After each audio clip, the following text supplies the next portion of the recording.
Hello everyone, welcome to Excel Learning. I am your Abhishek sir and this is your digital learning platform. In today's class, in today's video, we are going to discuss the question answers of the Mortal Millennial written by Oscar Wilde. I already have uploaded 3 videos on this chapter. First 2 videos are on the explanation of this story and the third video is about the themes of this story, critical appreciation, justification of title and characteristics of the characters that have been given in the story. So if you have not watched those videos, the links have been given. Please go and watch so that you have a lucid concept of this particular story. And now we are going to discuss the question answer from this particular chapter. So without wasting any more time, let's get into the question answers. So let us begin with some MCQ. Okay, first one, according to the writer, romance is the privilege of the rich. According to the writer, romance is the privilege of the rich. Question number 2, Huey's father has bequeathed him a history of Peninsular War in 15 volumes and a cavalry sword. ह्यूइस का जो पिताजी है उन्होंने क्या दिया था, उन्हें एक हिस्ट्री दिया था जिन पे हिस्ट्री ऑफ पेनिनसुलर वॉर है जो कि 15 वॉल्यूम में था और उसके साथ एक कैवलरी स्वॉर्ड भी उन्होंने दिया था. Number 3, Laura Merton adorned Huey but she was not prepared to disregard her father's wishes. Laura Martin जो थी वो ह्यूई से बहुत ज्यादा प्यार करती थी लेकिन she was very obedient and she did not want to go against her father. Number 4, Alan Trevor was not only a painter but also an artist. Alan Trevor सिर्फ एक पेंटर ही नहीं था, he was a true artist.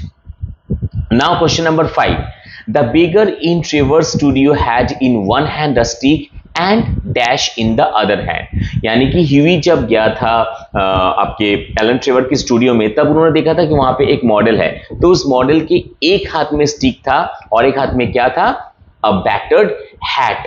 एक hat था जिनमें वो कुछ पैसा या फिर कुछ हेल्प सब लोगों से मांग रहा था, जो कि वो एक मॉडल था. ओके.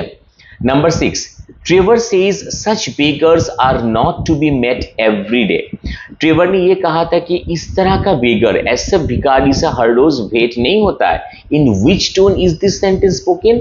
कौन सा टोन में ये जो सेंटेंस है ये बताया गया है, ये बात बताया गया है, ironical tone. Why ironical tone? Because देखो ट्रेवर ने कहा कि इस तरीका जो भिखारी है ना, ऐसा जो भिखारी है हर रोज ऐसा भिखारी नहीं मिलता, यानी कि वो कैसा भिखारी है, he was the richest person in Europe. Okay, so ये आयरॉनिकल टोन में ये जो सेंटेंस है ये बताया गया है.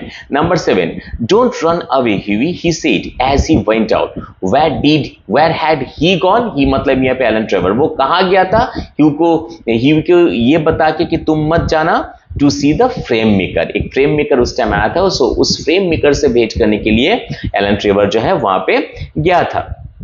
Now question number 8, to see what money he had Huey felt in his pocket. उनके पास कितना पैसा है उस टाइम, ये देखने के लिए ह्यूई ने अपने पॉकेट में हाथ दिया. व्हाट कुड ही फाइंड, उनको क्या मिला तब, अ सोवरिन, एक सोवरिन मिला था.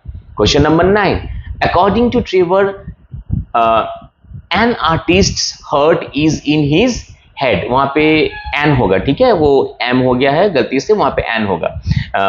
अकॉर्डिंग टू ट्रेवर के हिसाब से एक आर्टिस्ट का हर्ट कहां पे होता है, हेड पे होता है. Now question number 10, when they were married who made a speech at the wedding breakfast. यानी कि यहाँ पे ह्यूई अर्स्किन और लॉरा मर्टिन का जब शादी हुआ तब ब्रेकफास्ट में किसने एक स्पीच दिया, बैरन हॉसबर्ग ने एक स्पीच दिया. Okay. Question number 11, Where did the Mertons live? Merton जो है, मर्टन के जो फैमिली है वो कहाँ पे रहते थे वो लोग, एट हॉलैंड पार्क में वो लोग रहते थे. Now question number 12, Where was Huey compared with bulls and bears? Bulls and bears के साथ ह्यूई को कहाँ पे कंपेयर किया गया था, एट द स्टॉक एक्सचेंज. वो जब स्टॉक एक्सचेंज पे गया था तब.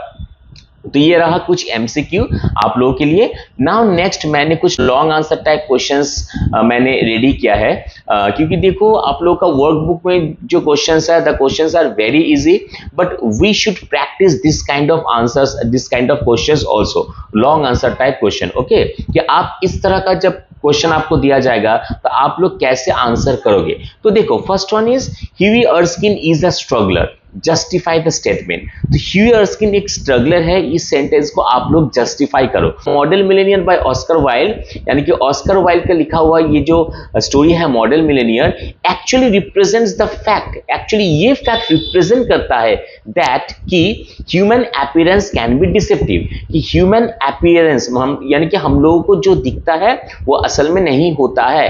And to establish this fact, और इसी फैक्ट को एस्टैब्लिश करने के लिए the narrator has taken up, जो नैरेटर है उन्होंने लिया है ह्यू अर्स्किन को एज द मास्टर कैरेक्टर और लीड कैरेक्टर के तौर पे।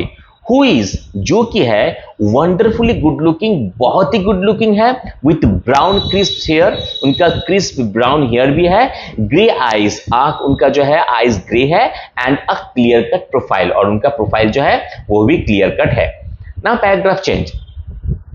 Huey is a young man who is in love with Laura Merton, whom he wants to marry, but his state of poverty does not allow him to do so.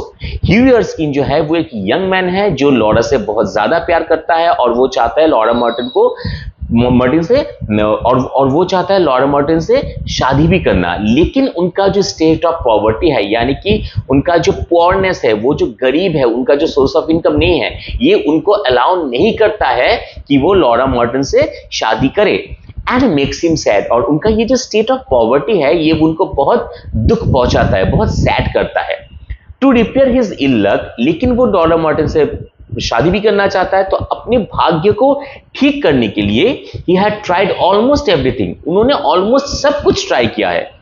he tried to do something at the stock exchange, उन्होंने काम करने का कोशिश किया, कहां पे, stock exchange पे, but he could not pace up with the bulls and bears, लेकिन bulls and bears के साथ वो ठीक मतलब स्टेप से स्टेप वो मिला नहीं पाया। he had been a tea merchant for a little longer, वो कुछ दिन के लिए टी मर्चेंट भी था, चाय का बिजनेस भी किया था, but soon he became tired of pekoe and souchong, लेकिन बहुत ही जल्दी वो जब टी मर्चेंट का जो बिजनेस जो स्टार्टअप उन्होंने किया था, कुछ ही दिन में वो पिकाओ और शुशांक में भी उनको बोर फील होने लगा, उनको अच्छा फील नहीं हुआ। He was not at all happy while he was a T merchant. He even tried to sell dry sherry also, but failed. So he tried to sell dry sherries also, but he failed. He could not, he did not get success in that business, in that profession also. His only means of sustenance was 200 a year that one of his old aunts allowed him. तो उनको उनका जो sustenance, means of sustenance है, जिंदा रहने के लिए जो चाहिए, उनके लिए बस 200 ही था, जो उनका एक ओल्ड आंट ने उसे अलाउ किया था कि ठीक है मैं तुम्हें साल में 200 दूंगी और इसी से तुम्हें अपना गुजारा करना होगा। So finally he became nothing, so finally सब कुछ ट्राई करने के बाद ही बिकेम नथिंग, उनका कुछ नहीं हुआ। With a clear cut profile, उनका क्लियर कट प्रोफाइल है, एंड नो प्रोफेशन, और बट उनका कोई प्रोफेशन नहीं है, यानी कि वो देखने में बहुत अच्छा है, बहुत सुंदर है, बहुत हैंडसम है, चार्मिंग है, एक विंसम पर्सनैलिटी उनका है, but ultimately he has no source of income, he has no means of income at all, and ultimately he is a struggler। तो लेकिन ultimately क्या वो एक struggler हुआ। he wants to marry Laura Merton, but he is not allowed to do so। तो ultimate क्या हुआ, वो उसका सब कुछ मिला है, उनको सब कुछ मिला है, लेकिन अल्टीमेट वो एक स्ट्रगलर रह गया। So this incident justifies the sentence. I hope the concept is clear. Now I'm moving to the next question. What is the next question? How does the story show that kindness always pays off? ये story ये कैसे दिखाता है हम लोगों को कि kindness जो है वो हमेशा पे करता है। देखो, kindness always pays off. It is clearly shown in the story Model Millionaire by Oscar Wilde. Kindness जो है वो हम लोग को हमेशा रिटर्न देता है, हमेशा पे करता है। ये बहुत अच्छी तरीके से इस स्टोरी में दिखाया गया है। कैसे दिखाया गया आप लोग को एक्सप्लेन करना होगा। Hugh Erskine, the central character, is an impecunious with a winsome personality and flawless looks. Hugh Erskine जो है वो जो सेंट्रल कैरेक्टर है is an impecunious, यानी कि जिनका कोई सोर्स ऑफ इनकम नहीं है, with a winsome personality, but he has a winsome personality, he has a charming personality and flawless looks, लेकिन उनका लुक जो है, उनका लुक भी बहुत ज्यादा फ्लॉलेस है। Okay, he has a dear friend Alan Trevor, उनका एक डियर फ्रेंड था, उनका नाम है Alan Trevor, who is not only a painter but also a true artist. So उनका जो फ्रेंड है एलन ट्रेवर, वो सिर्फ एक पेंटर ही नहीं है, वो एक ट्रू आर्टिस्ट भी है।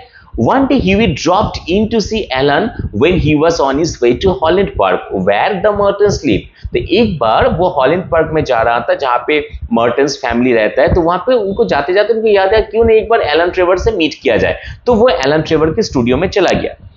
As soon as he entered the studio, he was attracted by a bigger model whose life-size picture was being painted by Alan. So जब वो मतलब ह्यूई अर्स्किन ने as soon as जब वो स्टूडियो के अंदर पैर रखा, so he was attracted by a beggar model, वहां पे एक बेगर मॉडल वहां पे खड़ा था जिसका लाइफ साइज पेंटिंग, यानी कि उनका जो हाइट है उसी हाइट का पेंटिंग ड्रॉ कर रहा था। कौन? उनका ह्यूई का दोस्त Alan Trevor.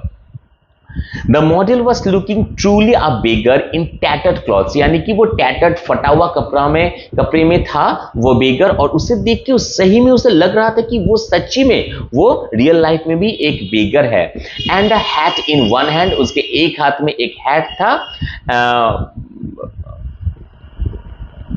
Asking for arms, और वो क्या कर रहा था उस हैट में, वो आर्म्स यानी कि कुछ मतलब मांग रहा था खाना वगैरह। Huey was moved to see his poverty and when Alan went to see a frame maker, तो उस टाइम क्या हुआ, एक फ्रेम मेकर आया एलन ट्रेवर से मिलने, ठीक है, तो उनका वो जो बेगर मॉडल का जो पॉवर्टी है, जो गरीबी है, वो देखकर बहुत खराब लगा, किसे? ह्यूई अर्स्किन को बहुत खराब लगा। तो जब एलन ट्रेवर गया अपने फ्रेम मेकर से मीट करने, ही मतलब Huey Erskine gave him a sovereign without knowing the model's real identity। तो क्या किया, अपने पॉकेट में हाथ दिया और सोवरेन मिला और उसे दे दिया, ये जाने बगैर कि वो एक्चुअली कौन है, क्या वो सही में बेगर है या फिर वो कोई अच्छा एक इंसान है, एक जो कि बेगर का मॉडल है, मतलब जो बेगर के वेशभूषा में वहां पे खड़ा है, ये बिना कुछ जाने, without knowing his real identity, Huey Erskine gave him a sovereign and left the place with a satisfying smile। तो he was feeling very good that I have done something for somebody, okay, so he was having a satisfying smile and he left the place। Fortunately the beggar model turned out to be the richest man in Europe, Baron Hosburg।